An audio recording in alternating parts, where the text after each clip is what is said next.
Hello everybody and welcome to our Q&A session with none other than Grandmaster Robin van Kampen.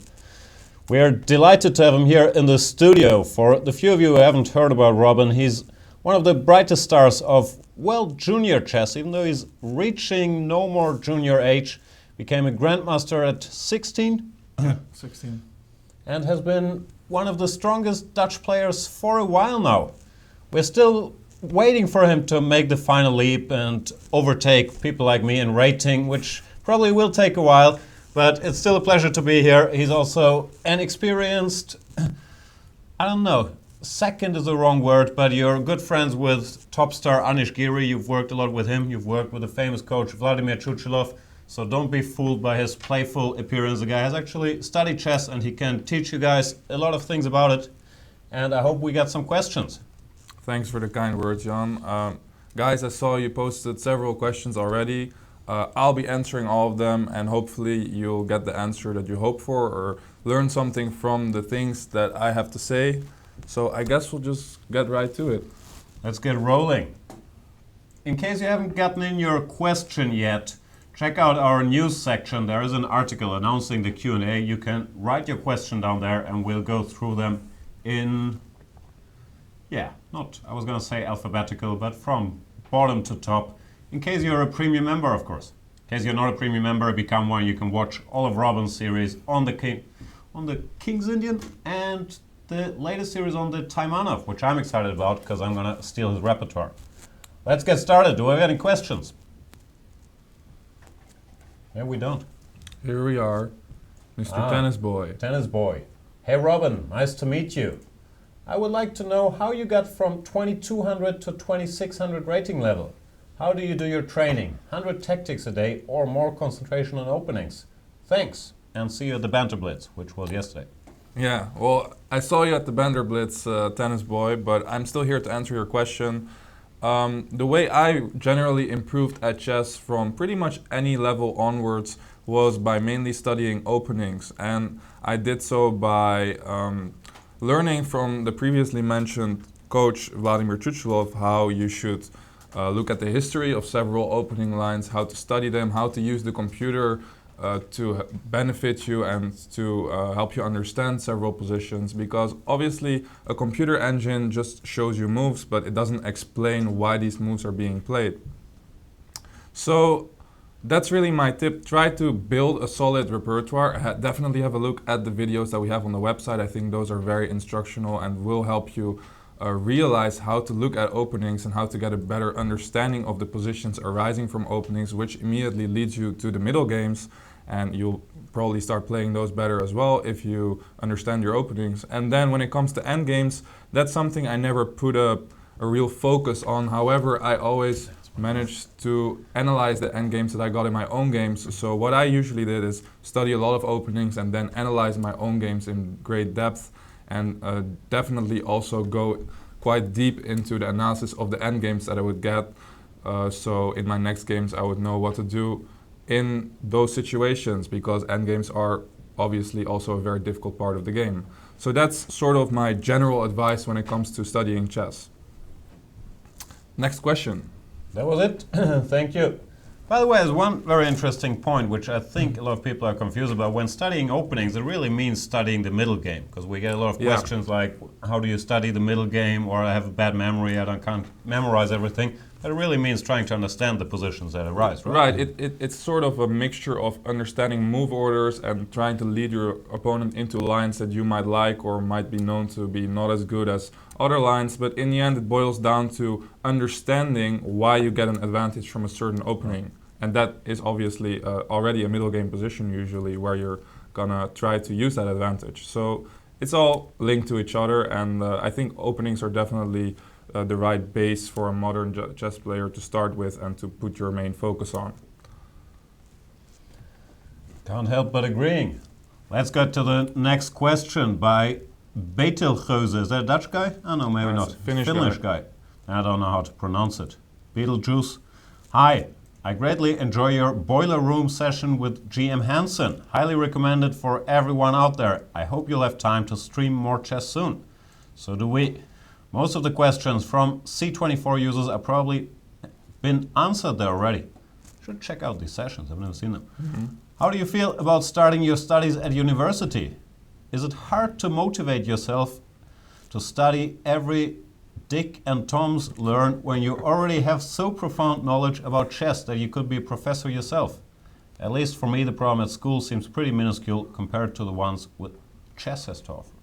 Well, first of all, thank you for the compliment on the boiler room sessions. Those are, for the people who haven't watched them, mainly sort of like Banter Blitz, but really laid back, and we're just trying to have fun there. It's not as intellectual as most of the stuff that Chess24 comes out with, to be in all fairness.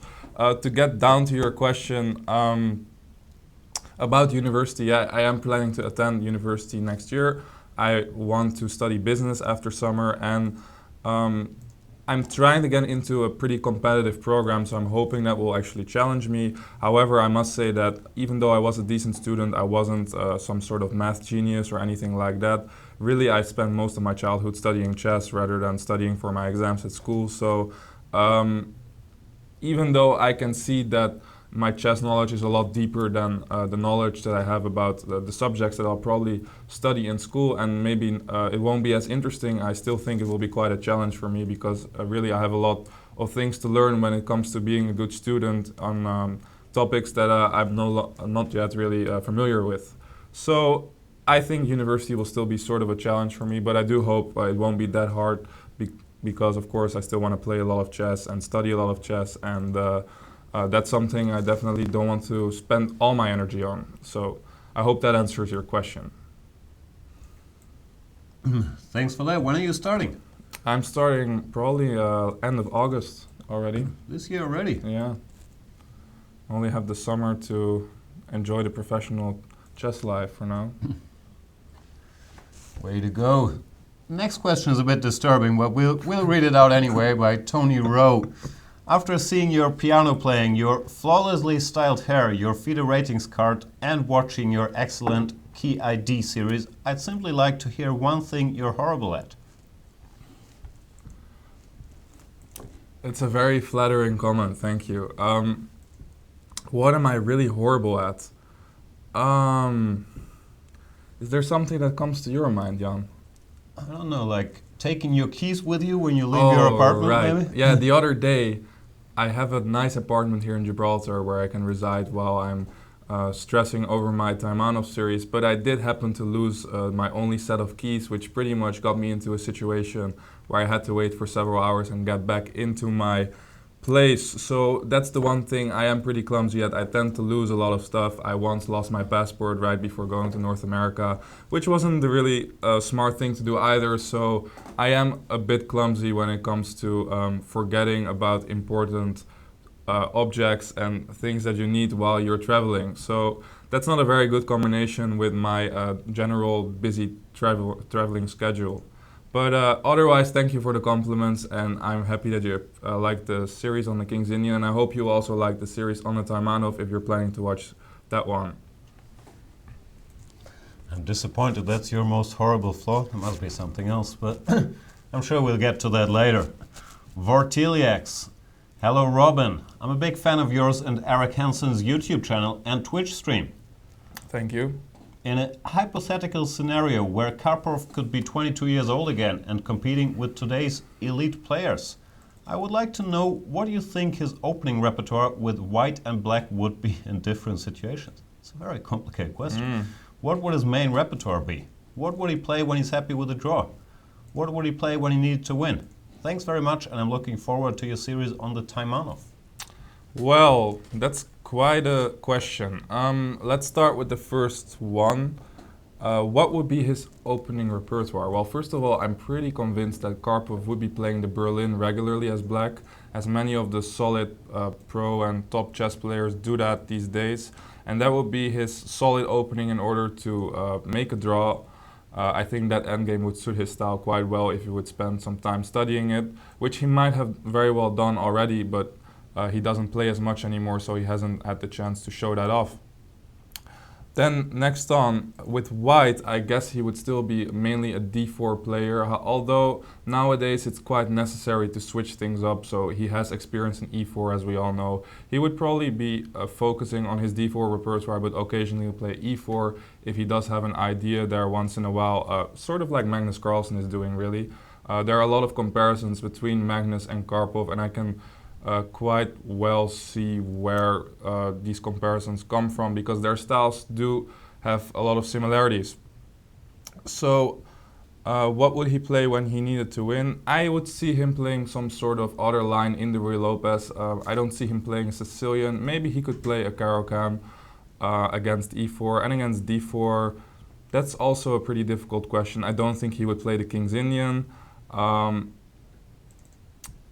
I'm not sure, maybe some sort of Ragozin would be his preferred opening to play for a win, some sort of complicated version of that. So I hope that answers your question. This was quite a complicated question, and of course it's all speculations, but that would be my opinion. So thank you for the question. 22-year-old Karpov, he didn't play for a win much with black. He never really had to, right? I mean, he was really a white guy. He won a lot of white games and drew all his black games. Right. So, yeah, I don't think that question would concern him that much. Who's next? Grizzly Grisou. Hi Robin, I have two questions. How can I train variant calculation? The other question is, what can I do in a tournament game while my opponent is thinking? I'm always walking through the tournament hall. I think it's not the best way. First of all, variant calculation, I once again would come back to the idea of studying your own games. Try to remember after the game what you've been calculating. And as you're putting your game into ChessBase, which is generally something I do right after my game, I have my own database with my own games and I put my game in there directly.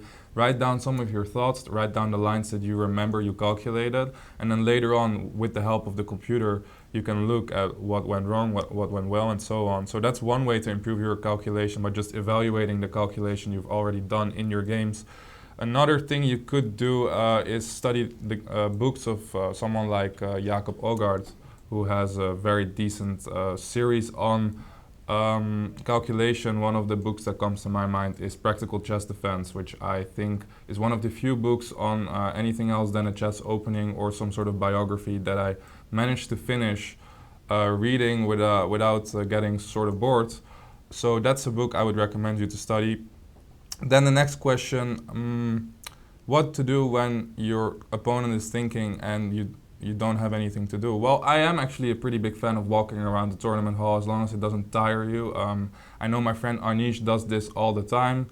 As long as you can still think a little bit about the position as you're walking around, I think that's actually quite a good strategy, and it's something that could potentially bother your opponent a little bit, not in a bad way, but it's also quite hard for someone to play an opponent that is never really there at the board and plays fast. It's really something that many modern chess players like to do. So I don't think that's a bad habit at all. Just try to make sure you actually still have some ideas and maybe try to calculate some lines in your head while you're away from the board. I never understood how these guys that can stay at the board the whole time. Like, must be so tiresome. Like Topalov or Yusupov in the old days, they just wouldn't get up. It's I agree. amazing. I think it's extremely tiring, yeah.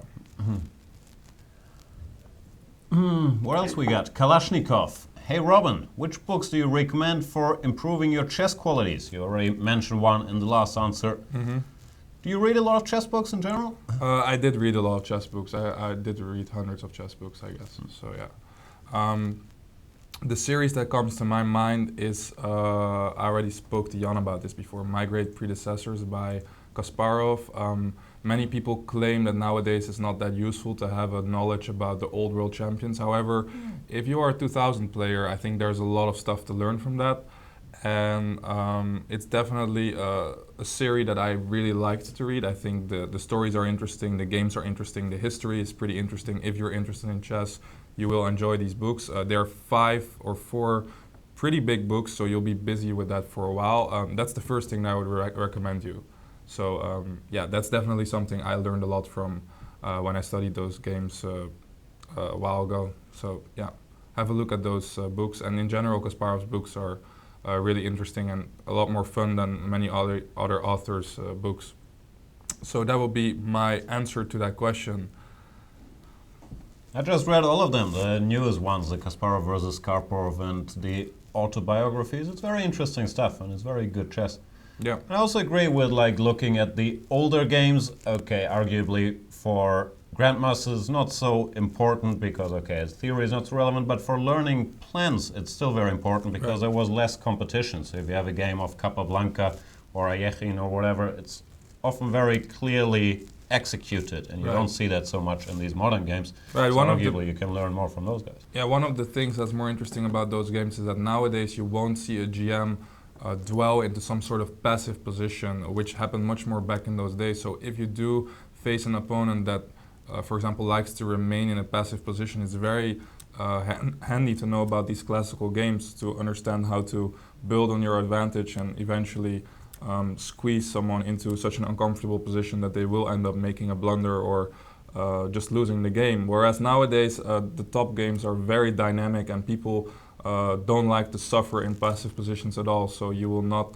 understand that sort of chess as much until you have a good base of like how the old world champions won these games where players wouldn't necessarily counter-attack that quickly. Yeah, also a lot of the structures, it wasn't established yet what was good and what was bad. If you watch a press conference of Magnus or Vichy, they know all this stuff by heart. They'll tell you, this is like the structure from Reshevsky, Capablanca and so on. So exactly. It really does help. Okay, what do you think about which female chess player in the world looks best? I'm not a female chess player, don't look at me. I don't know, guys. I can't answer this question. I honestly don't have someone that comes to my mind. I know that there are some attractive girls out there in the chess world, but if I would have one in mind, I probably wouldn't say this out loud on live Chess24 television. So I'm just gonna keep that to myself, and I honestly don't know who I would name right now. But if I do come up with something, I will let you guys know. Interesting. Okay, let's move on. Dr. Boki, what will your new video series for Chess24 be about? Well, that's something I mentioned a couple of times already. It's going to be about the Sicilian Taimanov, pretty interesting variant of the Sicilian that has been getting more popular ever since 2013. In my series, I give a little bit about the history of the line from the last couple of years. Can we put on the board what the Taimanov is? Because, for example, in Germany, we call it Paulsen. There's always different names for stuff. Right. So I wasn't sure about that myself, if it's Paulsen or Taimanov, but I've been calling it Taimanov. I think in English they call it Taimanov, but for some reason in German we call this stuff Paulsen and Taimanov only if you go knight g7. Right. So it's this is the starting position of your repertoire, right? Pretty much. Here white has the option of knight b5, but that's one line which is sort of separate, but really the Taimanov position, how I look at a real Taimanov is here queen c7, because a6 and d6 are still possibilities as well. Yeah. So this is really what the whole series revolves around, although I also recorded a few videos about third move alternatives here for white to complete your repertoire as a black player. So it's really, once again, like the King's Indian, a whole repertoire against one of the first major moves for white. I guess we can go on to the next question. We can. What's the next question? Is Eric Hansen your gym buddy? Who's better at bullet, you or Eric? Yeah, Eric's one of my best friends, and we do go to the gym quite a bit as well. At bullet, I think it's hard to say. Eric is generally a much more experienced internet chess player than I am. That's really how he became a very strong player, whereas I was studying a lot more, like I said, from books and with the help of the computer. I was looking at a lot of openings. But I think I am a pretty good bullet player, although I didn't manage to prove that too much in my Banter Blitz session. I wasn't very fast in those games. But I think Eric is probably a bit slower than me, but he makes better moves, so it would be a very interesting match. If we're both in shape, Eric might be a little bit better, but we haven't really tested that yet, so it will be interesting to do a match at some point. I think you're both terrible. I think I would completely beat you at bullet. I've been watching your Banter Blitz, and I don't think you have any idea how to play fast. I have a 2800 rating in bullet. In 5 minutes? In bullet. Well, I will take you on a banter blitz 1 minute session. We can do like a proper 30-game match or something like that. Anytime. Okay. I was playing Bullet World Championship matches before you were born. Like kids nowadays. You're probably right. I am old and slow. Exactly. You are a little bit old and slow. Let's still do it. We're still going for this, guys. This has already been said. So yeah. All right. Oh, that's our special friend, Mr. KTU, asking his usual brand of complicated philosophical questions. This is the guy who wanted robots to rule the world? That's him. Right. He's saying, hey Robin, does chess help you to make strategical decisions in real world situations? Yeah, this is a very interesting question. I should say yes to sort of benefit all the chess players out there who try to do something in the normal world, but I'm a bit too young to actually honestly say yes. I haven't been able to apply my chess knowledge, at least to my knowledge, into another field with a great success.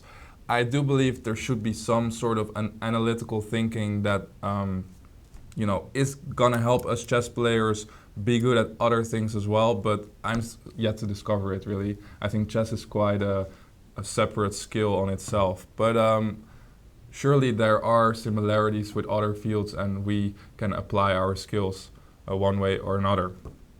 Second question here. We'll wait for your international business studies to find out. Exactly, we will wait for that. Second question. If you can choose a person to hang out with for one evening in a bar, who would it be and why? Person can be dead already. I would hang out with Hank Moody from Californication. Is that a good answer? Californication.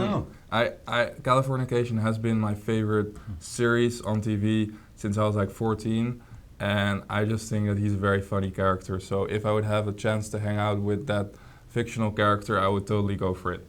And I know that I could also say Einstein and all those sorts of people, but like Hank Moody is my final decision. Who would you pick? I've never thought about it. I don't know. I wouldn't pick Hank Moody. I don't think he plays well with others.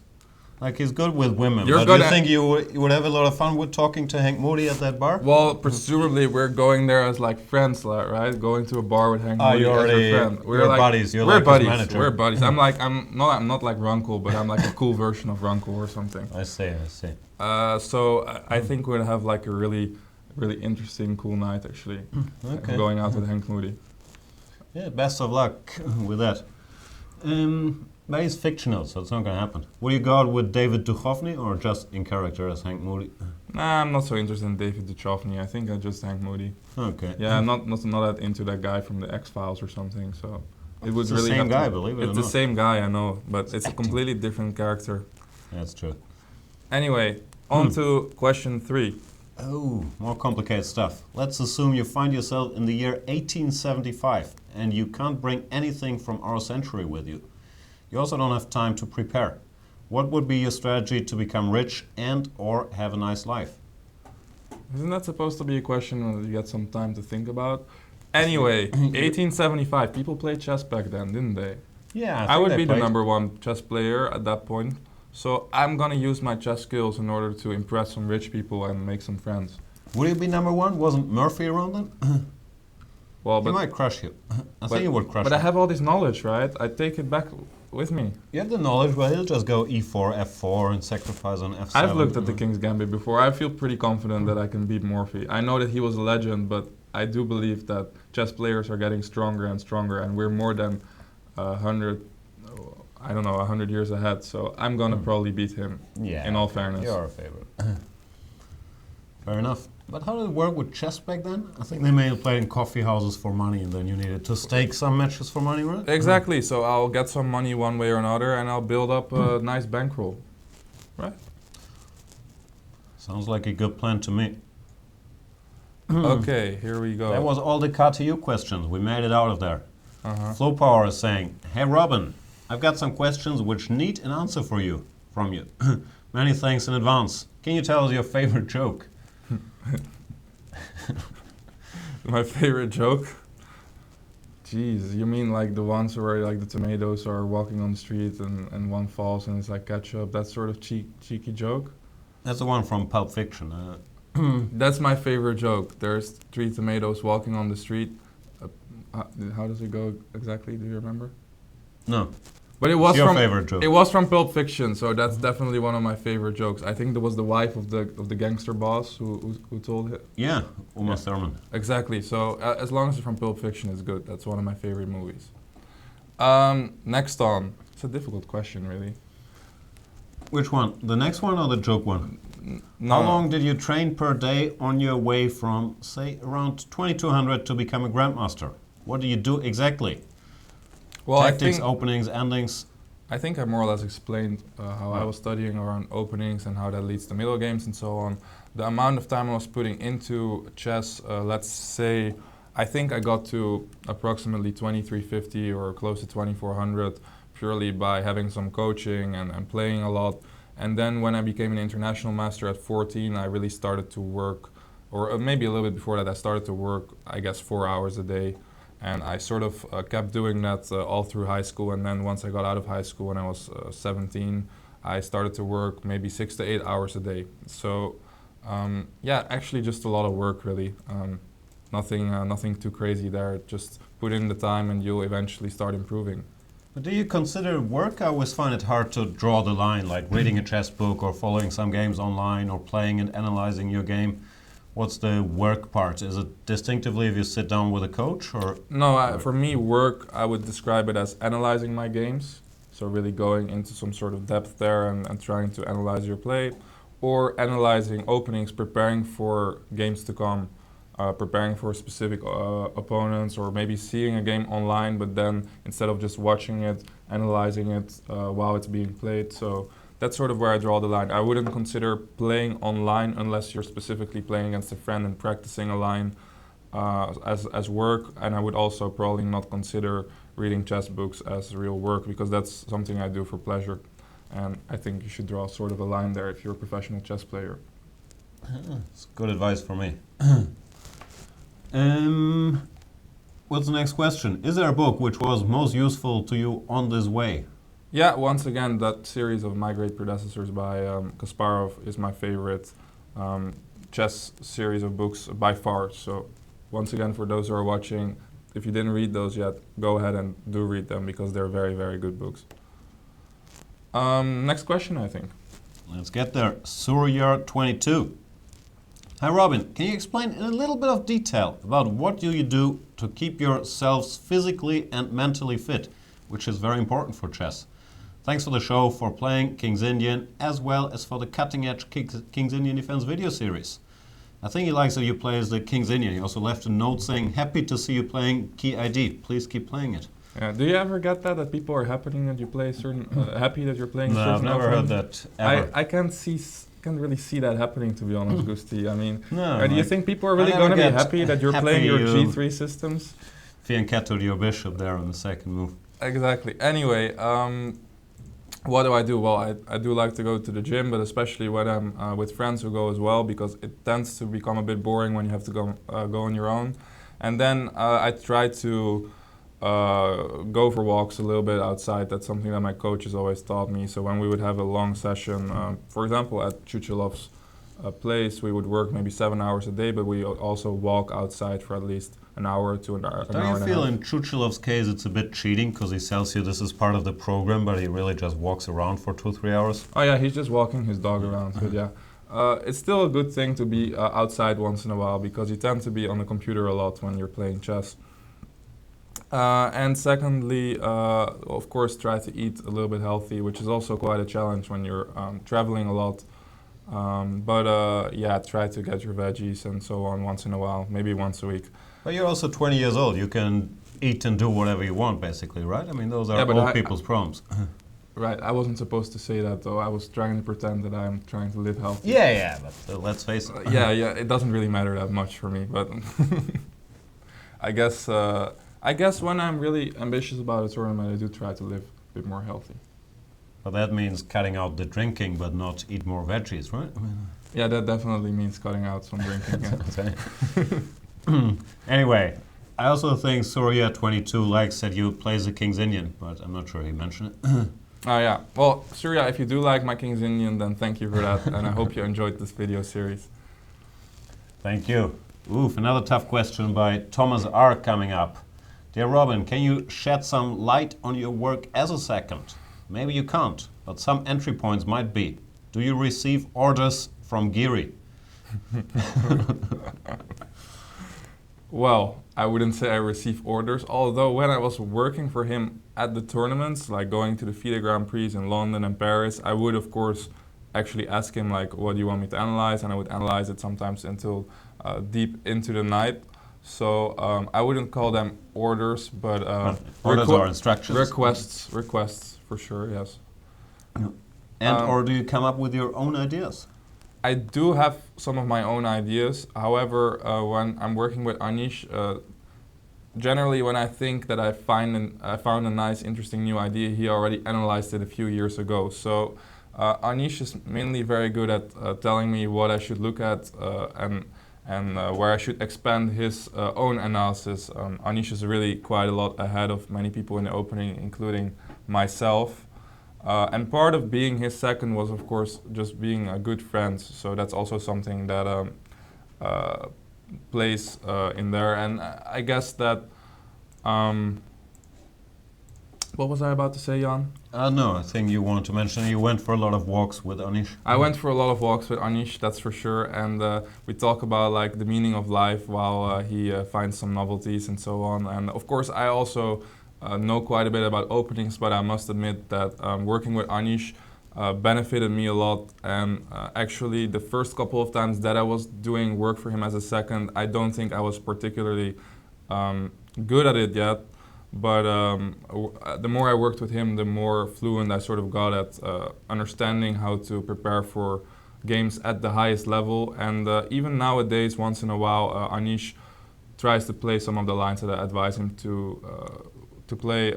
One example is recently he tried one of my crappy lines in the Dutch league, which didn't work out very well for him, but it was still fun to see that. What line was that? That was a double fianchetto.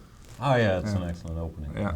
So occasionally Anish still likes to try out my openings, but of course he's at a different level, and I don't have that much input when it comes to giving him new ideas. What does new ideas mean anyway? It means, well, 99% of moves are suggested by computer engines nowadays, right? So they are in your file and you clicked on it a bit, but it's sort of more changing your evaluation of a certain move, really. A lot of these moves have been analyzed, but you might find that you underestimated or overestimated a move in your previous analysis that you did. Something like that is more common. And of course nowadays it's also heavily about move orders and choosing which opening to play and so on. It's a lot of psychology and so on. This new idea, it's not like in the old days where, Karpov introduced this move which we hadn't looked at in our analysis and it's really strong, because if it's really strong, you would find it. will point it out normally. That's right. Anyway, there were more questions in there. Do you analyze, investigate, recommend lines you wouldn't play yourself? You would play anything, right? I would play anything, but of course, I analyzed a lot of lines that I never played or that I never even really planned to play. Especially for Anish, I do remember checking some really obscure lines in openings such as like the English or Queen's Gambit declined, or these sorts of openings that I have no. You never intend to play the Queen's Gambit declined? Not really, no. You're not a D4 guy. I'm not much of a D4 guy, no. Yeah, fair enough. And I'm not much of a Queen's Gambit decline guy as black either. So. You'll get there, you'll get there. Okay, we'll see one day. I was playing the King's Indian from like 11 till 12, but then I was always getting crushed on the Queen's side. Yeah, I can tell that there's some sort of youth drama going on with you and the King's Indian, because it's such a hate relationship there. I can see that there's some love. When you see a good King's Indian love-hate game. relationship, because I lost to it many games, but I would never play it. Right. For those of you who are interested, there's this very nice game, Gusti against Kramnik. The first one. The one from the first. Did you? The first one I forced to draw in some Grunfeld. I was very proud of that. I'm talking about the King's Indian though, guys. Have a look at that game. Painful. Anyway, moving back to Thomas R's question. Do you occasionally recommend lines to Geary which he doesn't immediately like himself, but which you consider good for him generally speaking, or in a given tournament situation against a particular opponent? Yeah, this does happen once in a while. And I must say, Anish did take or try some of my openings. I remember back in the day when he was playing in London. There was this line, the h5 Najdorf, bishop e3, English attack in the Najdorf, and I was playing h5, stopping g4 pretty early on, and then Anish ended up trying it as well. But really, most of the time, Anish has a pretty clear opinion on what he likes and what he doesn't like, which is only good. But once in a while, I can convince him to try one of my openings. But those days are already a little bit gone, I guess, because Anish is moving very fast in his opening preparation nowadays, and I'm sort of taking it a little bit more easy when it comes to my opening work. So in the past this has occurred, but I don't see it happening very soon in the future. I don't think I've ever played the move h5 in any position. That doesn't surprise me at all. It's probably true. Let's Beast is saying, hey Robin, if chess players had an entrance song just like boxers, what would be your choice?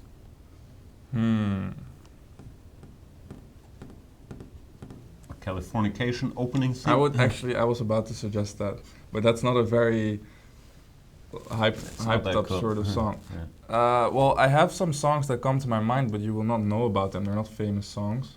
Some Dutch hip-hop? Oh, some Dutch hip-hop? Yeah, for sure. Maybe some Bushido? Maybe some Bushido. That's Jan's favorite German rapper. He loves that stuff. untrue. Every time I see him in the office, he's with his feet on the table listening, jamming out to some Bushido stuff. So look That's that a up lie. on YouTube. Look that up on YouTube. That's some good stuff. I'm not a Bushido fan at all. But speaking about your music taste, you like this weird stuff which used to be hip-hop, but nowadays we don't know what it is. Like the stuff Drake does, or the new Kanye stuff. Like I do this like that weird stuff. mix of This singing like and an rapping, emotional like sort of rap song. strange stuff. Yeah, you're more from the NWA. I'm old school. I'm like late 90s, straightforward Right. hip-hop. I like the Right. first Kanye album, but the new stuff doesn't do it for me.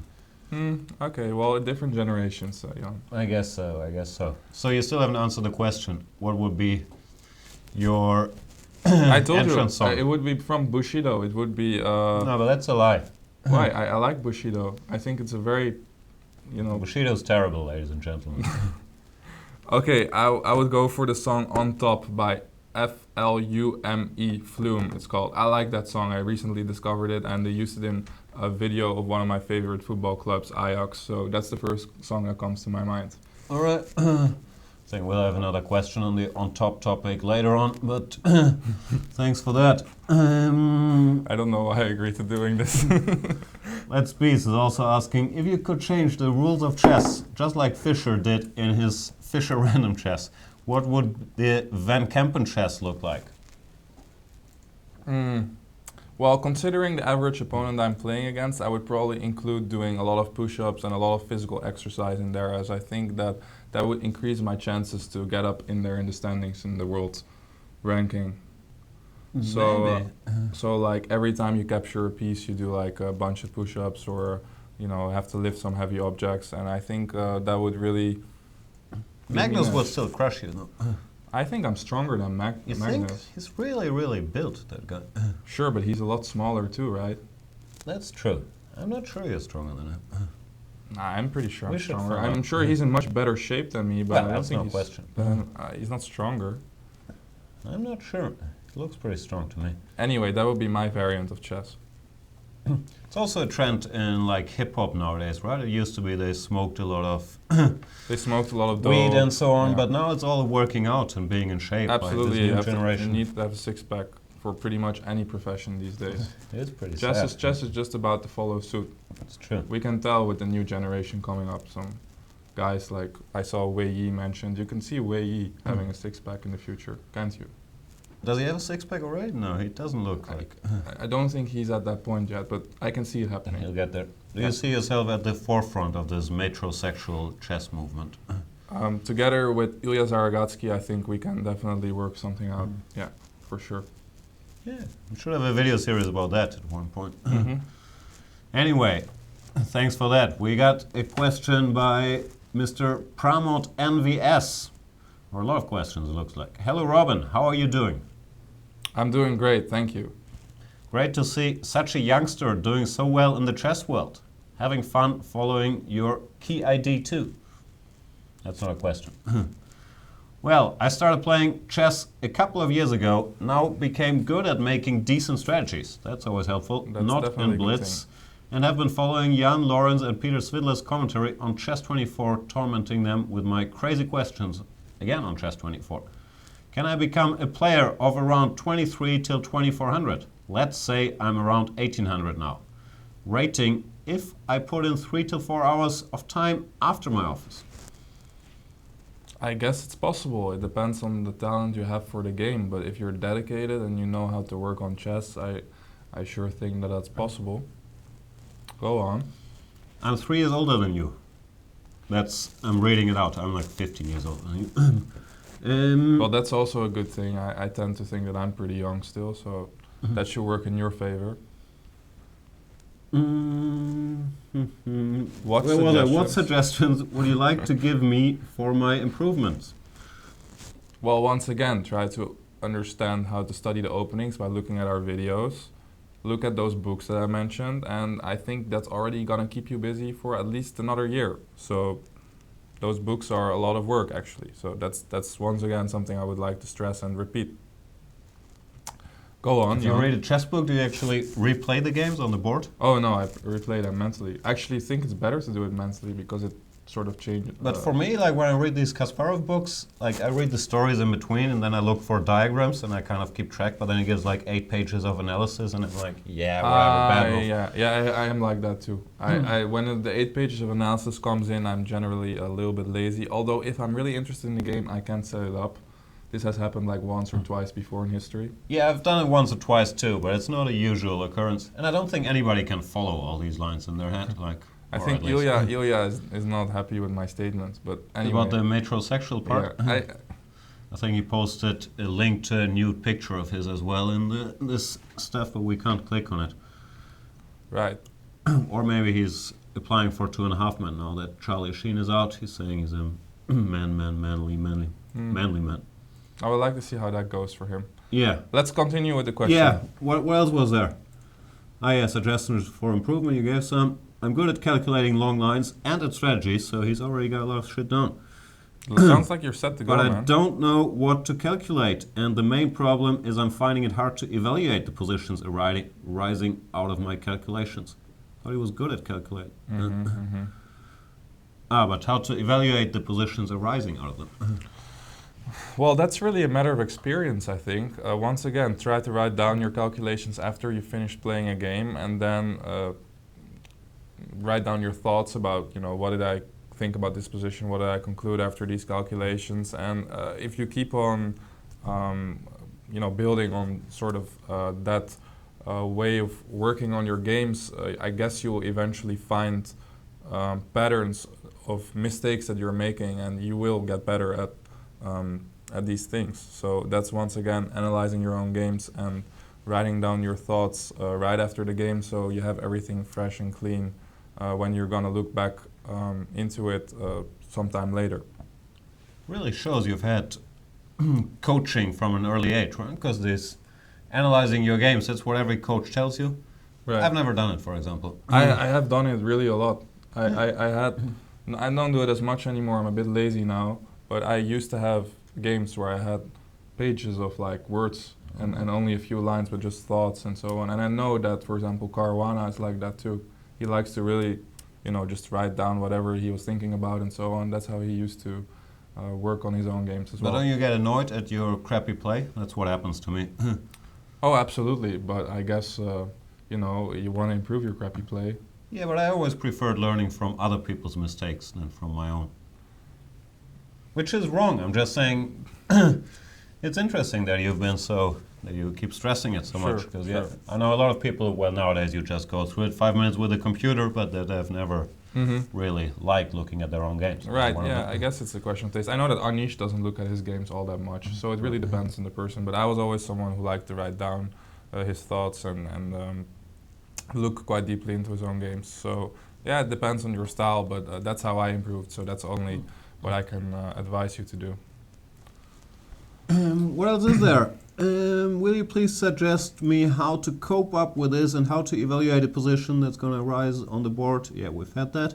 After, say, 10 moves before it comes. Well, 10 I moves think- sounds ambitious. I think calculating 10 moves ahead is a sort of a wrong strategy to start with. I think you should be aiming for 3-4 moves, and that's generally enough in most of the positions.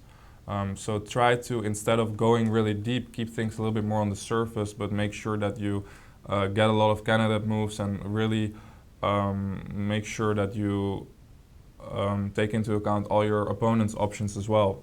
So I think that's actually quite a common mistake. Don't try to overcalculate everything. Try to rather stay a bit more on the surface and make sure that you get a lot of candidate moves right. Long variation, wrong variation. Exactly.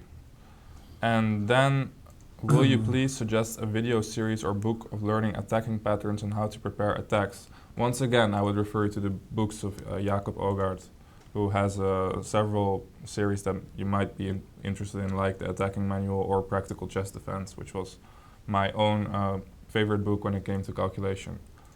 So yeah, I think that should answer your question pretty well. Absolutely. We're going to have to ignore S. Gumadi and move on to JLR Hey. Hey Robin. Hi Robin. It is common to say that to get decent chess level, I am or higher, I can't speak anymore, I am or higher, one should have a balanced knowledge of openings, middle games, and endings. Who says that? In your opinion, where should a 2100 player concentrate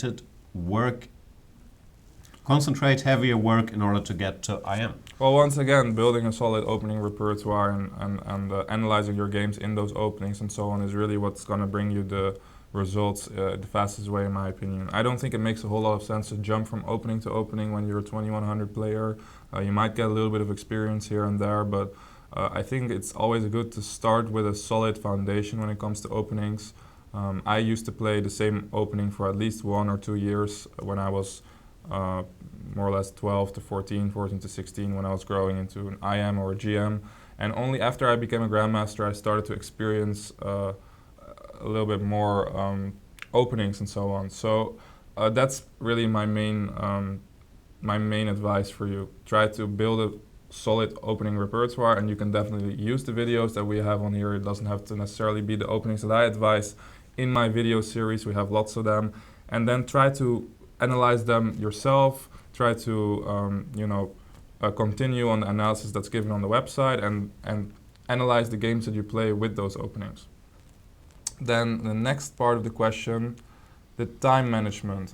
How would you advise to manage the time usage in a classical chess game? For example, 2 hours, 40 moves format. Do you make a plan to get to the first 20 moves in at least 1 hour, or to not use more than 30 minutes for 10 moves or whatever? Yeah, I think this is a very specific question because every chess game tends to unfold differently, right? So my advice is always try to play as fast as you can, but at the same time, sometimes you might run into some opening problems or something like that, and you will have to burn some time in order to find a continuation that doesn't immediately lose or doesn't get you into trouble. So really what you want to do is put your opponent under pressure and make sure that he has to play his last couple of moves before, let's say, move 40 in the time control that you mentioned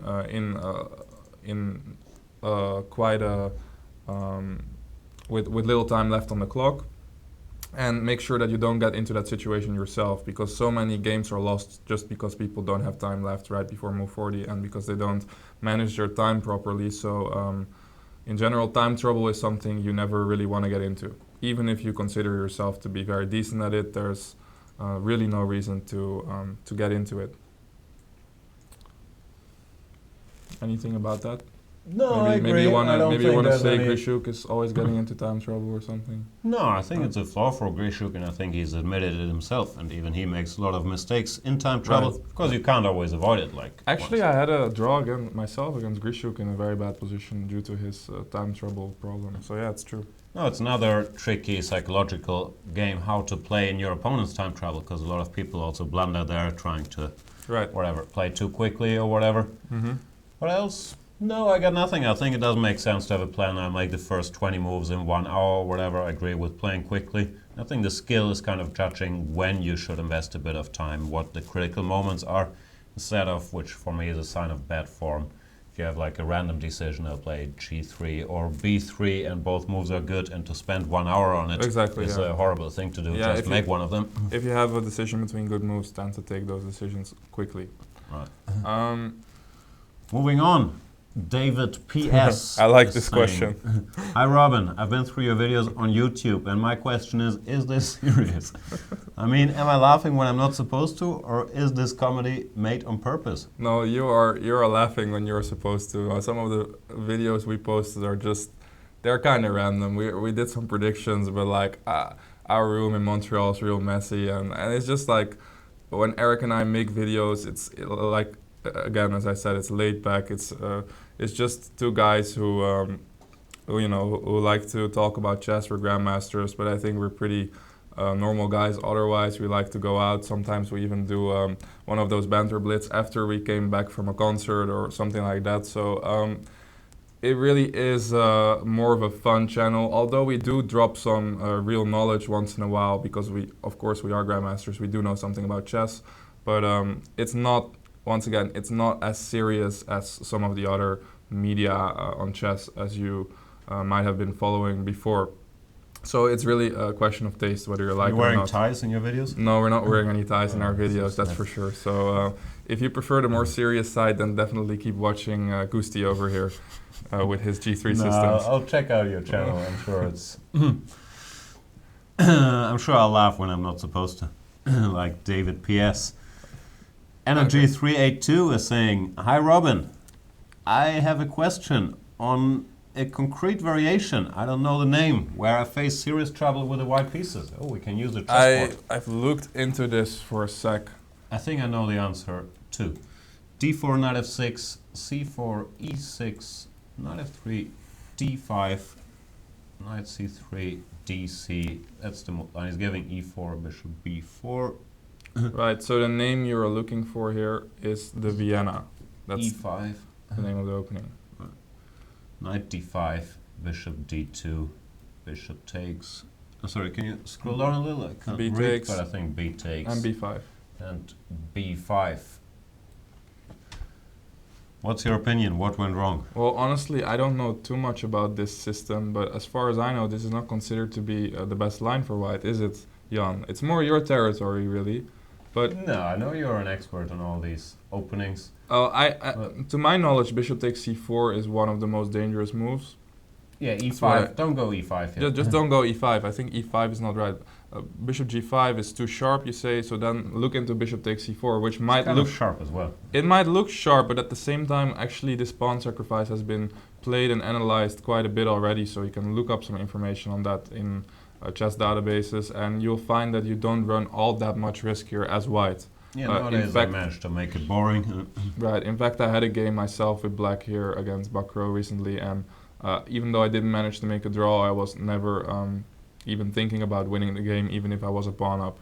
So this is really just a very solid opening for black that you can try to play against in several ways, and this is one of the ways that I would advise you to play. Yeah, I think bishop g5 or bishop c4, you could argue about what's the better try, but that's the two moves that you should try here. e5 in this situation is e5 is not a very good move, yeah. Okay. Was that the question? I think so, yeah. Oh, Ilya has like 8 questions. Let's see if we get through them. Okay. Question number 1. Why did you stop your pop star career in favor of chess? Yeah, that was a very heavy decision for me. Just a lot of pressure, a lot of fans and groupies and stuff involved there, and I just felt that I couldn't leave my home in a proper way anymore, so I moved back to chess at some point. I think we can all understand that decision. Producer, can you click on the link there and show it? It leads to an excellent website, I'm sure. I'm really curious what it is, actually. Can we do that? It takes a bit of time. Well, you guys can definitely click on it. I have a strong feeling that it leads to a video clip of Justin Bieber, but I might be completely wrong. Let's go to question number 2. Why would it lead to Justin Bieber? I have anything in common with I Justin have Bieber? I have no idea why it would lead to Justin Bieber. Do you see the Justin Bieber Comedy Central roast? I did watch it. I thought it was fun. I'm a big Justin Bieber fan, actually. So no surprises there. Yeah. Question number 2. I don't get that one. Is it true that on old horses you learn how to ride?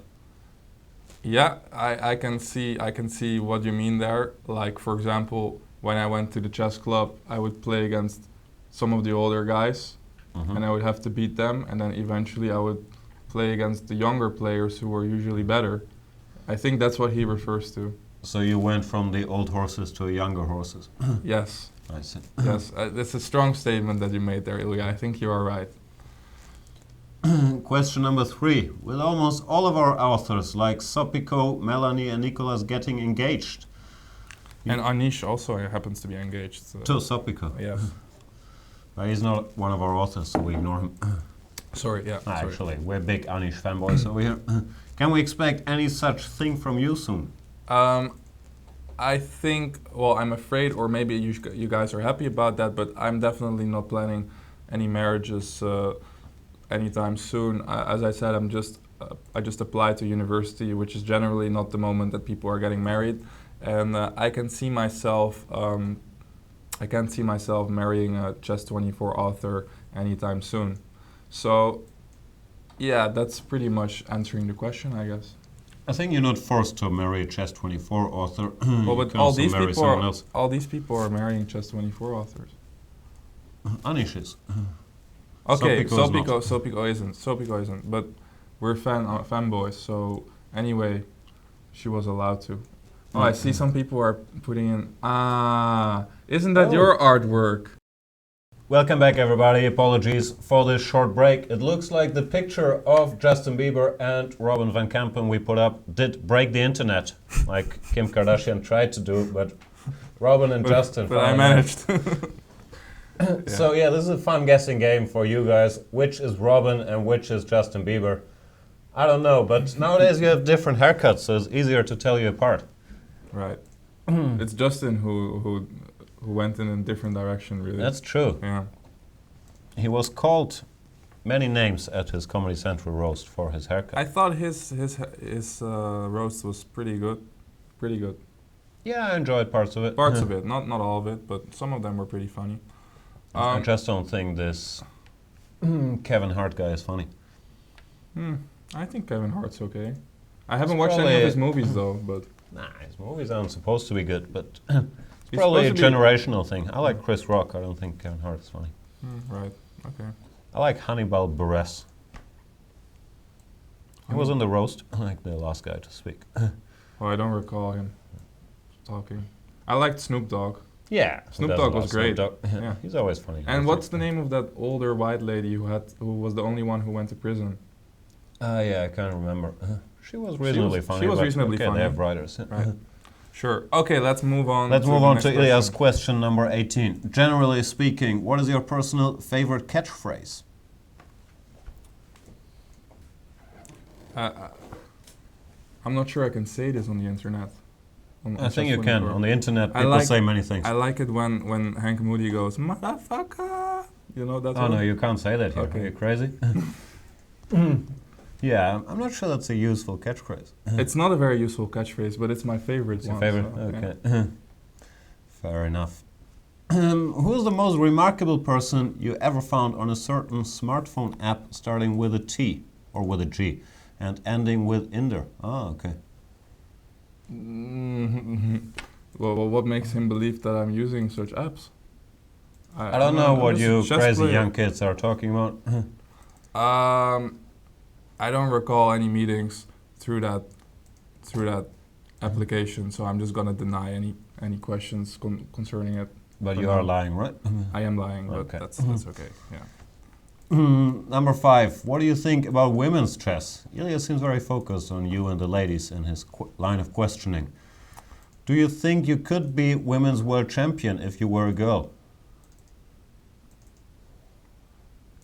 If I were to become a girl right now, if I could become a world women's champion?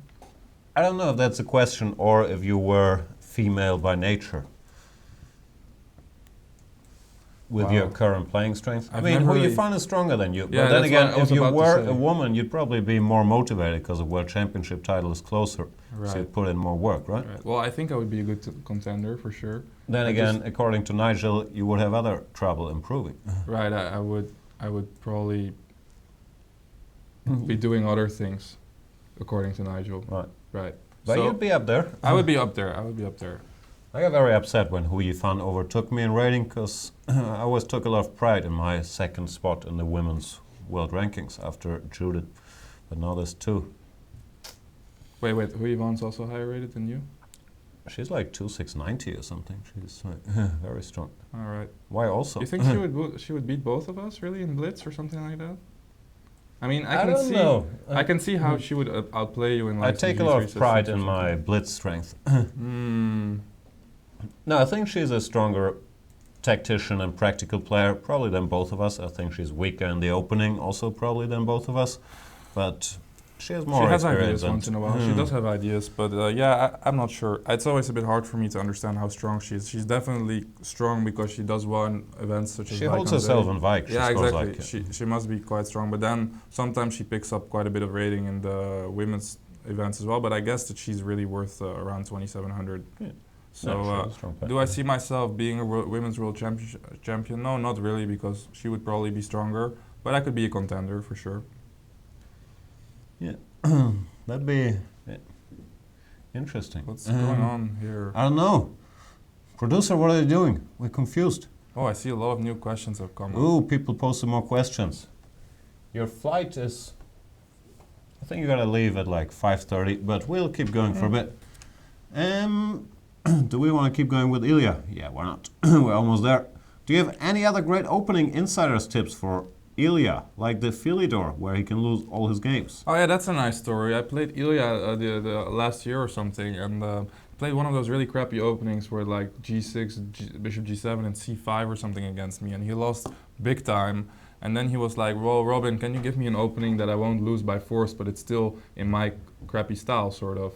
Right. So then I told him something about the Philidor, and then I watched one of his games in the Bundesliga, and he lost in that opening I advised him to play in like 12 moves or something. So I would suggest you'd actually just have a look at the video series. Check the time on off. Yeah, just look at the opening series and stop playing with all these weird pawns in D6 and G6, except if you want to play the King's Indian, obviously. So, yeah, that's my advice, Julian. And thank you for the questions. They were highly entertaining. Thanks, Ilya. On a serious note, he loves your King's Indian series. Oh, yeah. So have a look at them. If you might take it up. Prousty Keen is saying, 2 questions for the eminent Grandmaster. Which chess books were the most formative for your chess? We've heard that one before, but the second part. Did you go through the Stappenmethode series of books?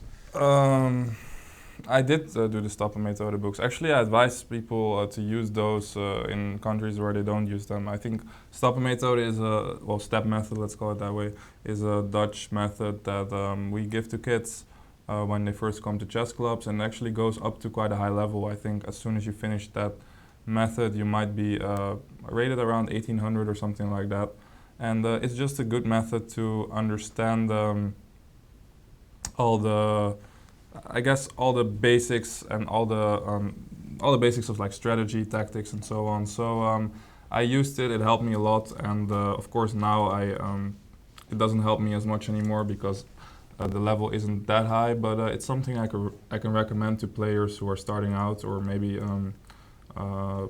let's say rated under maybe 1800. Next on. How do you use engines in your training and preparation? Which engines do you prefer? Any particular strength or weaknesses of any of the major engines you've noticed? That's a very nerdy question you're asking there, Prutiskin. I guess I'm using Stockfish these days, Stockfish 5 or something, 6? Stockfish 6, I think. The newest Stockfish. 5 point something, right? I don't know. I'm using the newest Stockfish and the newest Houdini. I know there are more engines out there, but I always used to take Houdini, and then eventually my friends told me that Stockfish got so strong that I should use that as well. So now I'm trying to mix them up a bit, but that's already getting pretty complicated for me. So I don't really like to use too many chess engines. I hear you. Matthias Gu is asking, hi Robin, openings are my greatest weakness. I've changed my repertoire multiple times, but I've never been happy with my results. Maybe there's your first clue. I pretty much am not happy to play any opening as either white or black. but he still likes chess. He's watched your King's Indian series, but it seems so incredibly theoretical that he's afraid. I should just read them out. And I'm afraid that I will never have time to learn so much. If you could suggest some sharp openings with good winning chances for white, as well as for black in response to d4 and e4 that would not require ridiculous amounts of theory, I would be very grateful. It's kind of the usual question. I want a sharp repertoire, but I don't want to put in any work. I don't want to work, but I want everything. I currently play Damiano Petrov against 1e4 as black. I don't know what that is. And it works well in blitz, but I am afraid it would not work in a classical game. I used to play Charlie Gambit. I also don't know what that is. Against 1d4, but I lost all of my games with it. I also played Benko, but white avoids it most of the time. Now I just play some random lines of the Queen's Indian defense and usually end up worse. For white, I always play 1e4. If it has any effect, my ELO is around 1900. Good luck, sir. Well, as Jan said, it's hard to find an opening where you get all your sharp ideas and so on, and it's still correct, and you're not going to end up in a worse position and face some difficulties. So what my advice would be is to look at the King's Indian anyway, and the good thing about that is that even though it's a lot, it's already all there, right? So you don't really have to study it too much, you just have to watch the videos, go through the ebook, and as long as you do that on a regular basis, you might not even have a lot of trouble memorizing most of the lines, and you will definitely understand the ideas, so you'll be well off in that regard. And then my Taimanov series is actually a lot less theoretical, so that's maybe something you want to look into. I don't know what the Damiano Petrov is, so I'm not sure what to say about that. I guess Me neither. Can we Google it? Yeah, can we Google that sort of stuff or something? No, we can't. Can I Google over here? Damiano Petrov. Anyway, well, maybe you can ask Ilya for some openings. I think it's the Petrov with knight takes e5 and then knight takes e4. Oh wow, that stuff. That's bad, right? That's pretty bad. Yeah, that's pretty bad. Yeah, don't play that. I agree, it wouldn't work in classical. Right. So let's also Google the Charlie Gambit. Well, those gambits are fun, but they're not going to make you a very strong player. That's the one thing I could. The problem is also you don't learn that much about chess by like looking for the next gambit to surprise your opponent with. It's normally like some small tricks, but it's not. Except for the Marshall gambit, which of course is great, but it's hard to improve by looking for new sidelines to surprise your opponents with for one game, in my experience. Oh, the Charlie Gambit is d4, e5. My friend also likes to play that, Shachunsky.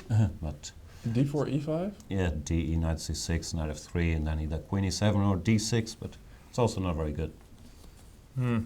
Well, I would suggest trying out the main lines and maybe keeping the gambits for blitz. That's really what I would tell you to do. So, as much as the gambit, and if you really want to play a gambit, like maybe look into the Budapest gambit or something like that, which is a bit more reliable than the gambits you're opting for right now. Yeah. Yeah. Okay. It always feels like one is spoiling people's fun by telling them not to do it, but it's really, well, at least in my opinion, it's the best advice to, those start playing the King's Indian, even if you don't have time to master all the lines till move 28, just play them and start getting a feel for it, and your results will improve. Exactly. We're talking about improvement over the long run. That's the best strategy, for sure. Okay, next question. Ex-player is saying, "Hi Robin, considering the recent match of the legends, where do you see Kasparov in the current live rating list? Would he successfully compete with the young generation if he didn't retire?" I think he would be up there still. I was quite impressed by the games, but I don't think Nigel was completely in shape for that match somehow. He didn't seem as sharp as he could have been. However, I have the feeling Kasparov is still very much up to date when it comes to modern theory. I have the feeling that he's working on his chess. Maybe he's working with some player that we don't know about, but if he were to come back right now, he would definitely be over 2750 in my opinion, which is obviously with the world elite. Would he be able to challenge Carlsen or maybe Caruana? Well, he himself said that he would have a lot of difficulty with that. He said I would give them a good run for their money or something like that, but I don't think he's sharp enough for that. But he would definitely be able to play some very interesting games and compete at the highest level. Yeah, I think it's also different to compete in an individual game, which I think he can probably with anybody in the world, but then to get back to the grind of preparing and training sessions and tournaments with 9 rounds and so on and so forth, probably he decided he doesn't want that anymore. It was impressive in that match against Nigel anyway. It was fun to watch. Yeah, it was a lot of fun to watch. Well, I see another question on Wei Yi. That's okay, let's get there. Yeah. So Wei Yi, guys, the six-pack GM anyway. Okay. Since it's Wei Yi, we'll answer it, even though normally we're briefed to ignore non-premium questions. But yeah, Wei Yi, is he the next world champion? I think that's a very interesting question anyway. So I played Wei Yi like twice in the last 2 years, and he's a very friendly guy. He's 15 years old, Chinese player, very strong, over 2,700 now. I think he did very well in the World Team Championship. So I definitely see a lot of potential in him as a candidate to become one of the best players in the world.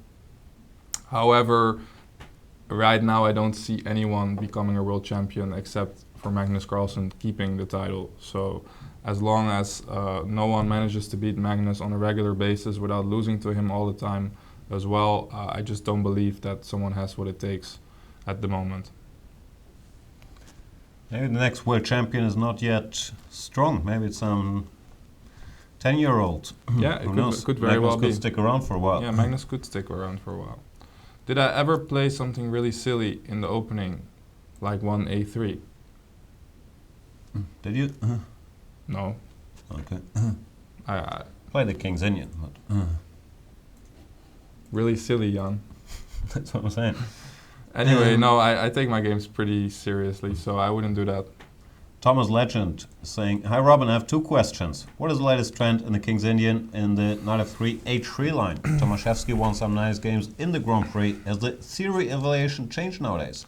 It has changed a little bit, but I would probably keep that to myself for now until I might do a little update on the King's Indian or something like that. I do remember Anish having a game with Tomaszewski, if I remember well, where he got a good position out of the opening, so I suggest you look at that game. All I saw was that Black was always winning all these games, so I wasn't that tempted I to love to pick play it up against with, that line. with White. I love to Oh, play look against those interesting. H3 lines. I always do really well against them, so I'm glad to see that it becomes fashionable now, because it's actually a line that gives Black a lot of chances as well. So, Yeah, it looked a bit too messy for me. yeah. Part number 2. Can you explain the differences of A6 Slav between, what line is that? 5E3, Bishop F5, Bishop D3. Ah, I understand. Bishop D3 and Bishop E2, H6, then Bishop D3. Carlsen seems like preferred to provoke H6. Hasn't he given an explanation himself about this? I think one of the main, one of the things that I always thought was the point is that, yeah, put it on the board, Jan. That this move H6 is potentially a weakness when it comes to playing F5 as Black. E3, A6, yeah, this. So Bishop E2, H6, and then Bishop D3. First reason is there's no longer Bishop G6, right? Which there's no Bishop G6, and now let's say after changing the bishops, if Black were to ever think about putting a pawn on F5, let's say most of the time Black plays Bishop B4, and sometimes he takes on C3 here. This has been seen in games, something like this. And let's just say he does this and puts the knight on E4, and then later follows up with something like F5, some kind of stonewall. Then now we can see that this move H6 is a little bit unfortunate as it leaves a hole on G6. So it's there's no more Rook H6 as well. So it does have some deep hidden points, I guess. And people have been following this trend a little bit. Honestly, though, in this position, there's a lot more dangerous moves than Bishop E2 followed by Bishop D3. It's a deep idea, but yeah, I think people have been getting a bit hung up on the subtleties. It's just Magnus is very, very good, so he makes everything work. He does. He is very good, and he wins with very small opening ideas, for sure. But yeah, that's sort of the idea, I guess. I think you can also. Well, it's a bit in fantasy land as well, but whatever. In such a position, you could argue that H6 sometimes is a bit of a weakness. Yeah, you would after maybe any rather queen have G4, exactly. Yeah. or maybe even later some G4, G5 ideas. It's but a all bit very subtle. It's very subtle. Yeah, that's true. And also many lines. It's not clear if the pawn is better on H6 or H7. Mm-hmm. Anyway, hope that helped. But for a nastier move than Bishop E2 in that position, Queen B3, Knight E5. There's decent starting points there. Yeah. Hoch is saying, hey Robin, could you give a suggestion against the Trompovsky for King's Indian defense players? Well, I recently actually lost a game to the Trompovsky against Luc van Wely. I played C5 here. And after bishop takes f6, my idea was to play e takes f6, which looks a little bit ugly, but it was some sort of very direct approach followed up with queen b6 and quick d5. But I guess that's not to everyone's taste, so then I would go for d5 on move 2. I would thought that's the best move, but that's not very. It's not very interesting. Right? But if you take on f6, e takes f6, black does get a pretty nice position. He usually takes on. I would go e takes. Yeah. I like GF. But yeah, this is of course Yeah. sound as well. So, and if knight d2, you can consider c5 there. So that would be my suggestion. Next one. Portis 2. Hi Robin, Giri is playing Catalan a lot in recent tournaments. However, when play against a Catalan with black, he is having troubles. What do you think? What is the reason? Is he having trouble having against troubles? the Catalan? I don't Okay, think also he can't has. recall it. I don't remember any troubles in the Catalan for him. No, he lost the game to Kramnik in this semi-Slav. But that has nothing to see But with the that's not, Catalan. Catalan, yeah. It's just a G3 thing as well.